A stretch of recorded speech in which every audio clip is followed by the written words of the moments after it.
Did you know Turnitin has a new plagiarism framework tool in Canvas? In this ICT, I'll show you how it works.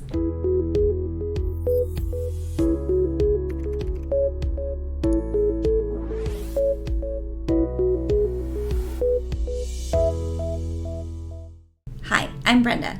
So there are two ways to use Turnitin within Canvas, via external tools or by using the plagiarism framework. In this video, we will review the steps for using the Turnitin Plagiarism Framework tool within Canvas. To help you choose which method will work best for you and your students, please see the feature matrix located in the Canvas Adventure course. This comparison of the two methods lists the various features available when using either the external tool or plagiarism framework option. Once you've opened your Canvas course, select Assignments or create an assignment through modules. In the assignment window, enter a title and directions for your students. Click to select your assignment group and how you would like your grades displayed.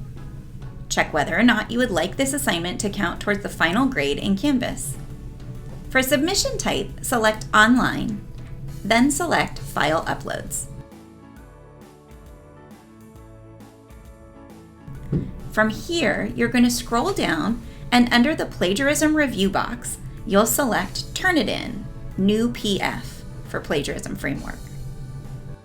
You'll then see several options displayed, including whether or not you would like submissions stored, which resources you would like used for comparisons, and what information you would like included in the similarity report.